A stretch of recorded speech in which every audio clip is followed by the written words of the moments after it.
From cradle to grave, how do made-in-China products affect Americans' lives? A baby is born in the United States. Before she takes her first steps, she's already connected to a country on the other side of the globe, China. The nursing bottle she suckles, the stroller she travels in, the clothes she wears, the quilt she sleeps under, all of them are likely from China. China has been the world's largest exporter of goods since 2009 and exports affordable goods of good quality to consumers around the world.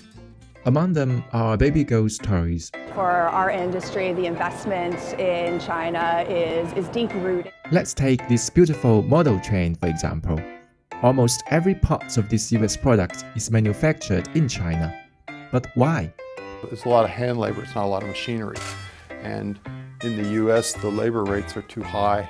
If you're making $20,000 a year and the price goes up $800, you're not going to be able to buy this stuff. You're going to have to choose. Do I buy a new pair of pants, or do I buy a new pair of shoes, or do I buy a toy for my children?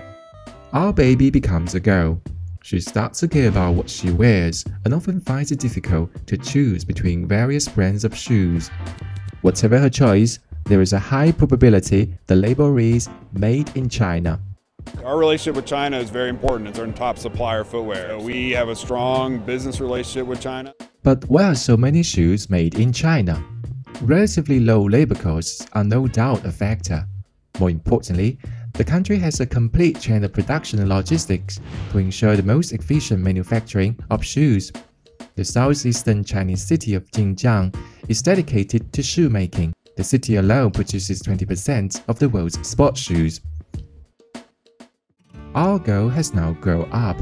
She's reached one of the most important moments of her life, marriage. She visits a bridal store in New Jersey and is instantly attracted by wedding gowns made from delicate sewing and beading. Have a look at their labels, and no surprise they all read "Made in China." 最高峰是已经是达到全球75%的婚纱礼服从潮州输出。我们去到美国都会很亲切的看到我们自己亲手绣制的衣服。Why don't Americans make their own wedding dresses or import them from elsewhere? China has the materials we need, they have the labor we need, they have the technology, and they have the eyes to be able to put it all together. In fact, some luxury wedding dresses have as many as 100,000 hand-sewn beads and crystals.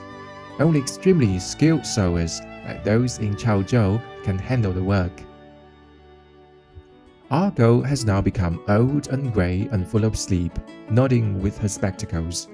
She has presbyopia. Only with a pair of glasses, which probably comes from China, can she see close objects clearly.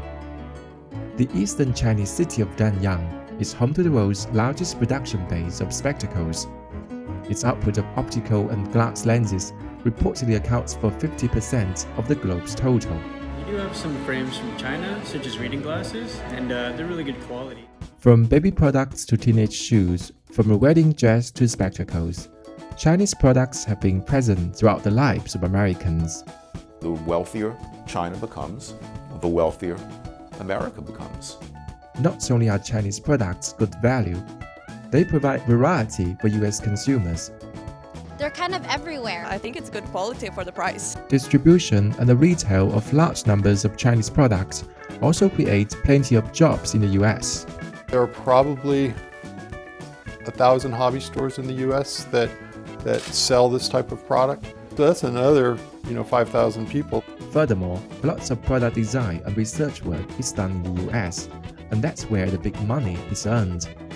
While about 85% of American sold toys are manufactured in China, 80% of the purchase price of the average toy remains in the US. We live in a world where no single country can thrive on its own, not even the US. Only through cooperation and open trade will the world be better off.